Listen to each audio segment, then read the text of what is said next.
For the government's response, I spoke to Deputy Premier and Leader of the National Party, Peter Ryan, at Parliament House. Peter Ryan, thanks for your time. Pleasure. You're meeting with Gippsland farmers next week who are going to be asking you to use your influence and reverse cuts to water management staff in West Gippsland. Can you do that? Well, each of the authorities, and they are independent authorities, they're funded through government, but they are independent. They, like all other agencies and authorities, they have a responsibility to be able to deal with their budgets as we have indicated from a whole of government perspective. But the government's cut the funding, which has then led to these job cuts. Yes, but every agency has got to bear part of the responsibility here. There are no exceptions or exemptions. We're all in this together and we have to cut the cloth as a state to accommodate our current difficulties. So I'm very happy to meet, as I usually am and always do, with my constituency. Of course I will. But at the bottom line, it's up to the authority to actually dictate how it delivers its services. The key thing is that those services are delivered on the ground. Isn't cutting staff that look after river health and environment cutting the very frontline staff you promised wouldn't be affected? Well, it's a matter for the authority as to how they deliver those services. But you're cutting the funding, so what are they going to do? Well, they are obliged to do what the other authorities are doing, and that is they make their savings from back of house. That's the first place they ought to be going. We've made that clear as a government. Ultimately, it is the delivery of the services on the ground, I readily agree, which is important to our farming communities, and it's up to the authorities to ensure that that does happen. Isn't that a bit of a cop-out saying, well, we're removing a lot of funding and they'll just have to pick up the pieces as they see fit? Far from it. It is not a cop-out. Everybody is in this. No one can stand aside from what we are facing as a state. So we're all having to cut the cloth and the authorities are in the same situation. The TAFE cuts mean that we're already seeing courses shut and jobs lost in regional Victoria. The Department of Primary Industry is also going to have to close offices around the state as a result of budget cuts, and now these water management job cuts in regional Victoria. Are you ignoring country Victoria? On the contrary, we have a regional growth fund putting $500 million into the regions. Money the like of which we've not seen before in regional Victoria. We have at the moment more than 450 programs running under the Regional Growth Fund right across the regions. They are creating literally hundreds upon hundreds of jobs.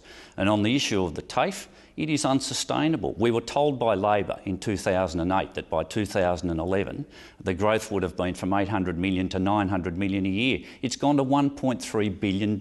You just can't have that continue. And on the DPI, no jobs are being lost. People are being asked to move in some instances, but no jobs are being lost. But offices are being closed. Offices themselves, in 9 instances, are being closed. That is so. But the jobs that are occupied within those offices, they remain. A lot of the budget cuts are being particularly felt, though, in regional Victoria, perhaps more easily noticed in small communities.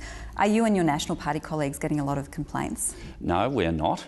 People today understand, for example, we have confirmed that the one-officer police stations, all 99 of them across the regions, they are going to continue to remain open. It's resolved a long outstanding issue. It's but one example, together with the operation of the Regional Growth Fund, where we can proudly say we are accommodating the needs of our regional communities. That's our task. That is what we are doing. So you haven't got any complaints from in your electorate, for example? Of course I have people who come and speak to me about different aspects of interest to them in particular. But when you're looking holistically at the regions across the state of Victoria, we have literally tens of millions of dollars being pumped into those regions through the Regional Growth Fund and other instances such as the $160 million which we are putting into the regional councils, 40 of them, for roads and bridges. These are initiatives that have never before been seen in the regional parts of Victoria. A lot of Gippsland has flooded this week. Have you got a bill yet on what the damage will cost the government? We haven't yet. It's too early. The impact assessment teams are out there now doing their work. We'll have a better feel for that over the course of the coming few days. But thankfully, the situation is easing. I make a plea on behalf of the tourism industry to those who want to come and spend some time with us over the course of the long weekend. Please do so. Gippsland is well and truly open for business. Just if you've got a four-wheel drive, perhaps? You do not need it. The roads are open. You come down, spend some time with us. We have seen a number of floods this year in Victoria and in other states. Do you think the size and the number of floods are anything to do with climate change? I don't. in reality. When you look back at history, we've seen these things come and go. It will continue to be the case. The main thing is no one's lost their life. We've had no serious injuries. The volunteers have been magnificent. Gippsland is open for business, so we're very keen to have people come with us. Your government's also keen to open up the Latrobe Valley as the new Pilbara, with more brown coal reserves being opened in the hope that technology can be developed to dry it and export it. Realistically, when do you think that technology might be working? Well, fundamentally, it's the other way around. We want to know that the technology is proven up before we get into the position of actually opening up any more of the field. So it'll take its course in the passage of time. It's a great aspiration for us as a state. We have these massive reserves there. It's a huge benefit for us if it is used properly, and that's what we intend to do as a state. But we are going about this very carefully and very appropriately. It's being touted as perhaps creating thousands of jobs already before, as you say, the technology's even been proven. Is that responsible? I think that it is, in the sense that people are looking to the government to be able to propose what it sees as being the future across different aspects of what we do. This is another aspect of where we have indicated to people that doing this appropriately in accord with contemporary needs around issues to do with climate change, that's a responsibility we have. I think to flag it in this way is a very sensible thing for us to do. Peter Ryan, thanks very much for your time. Great pleasure.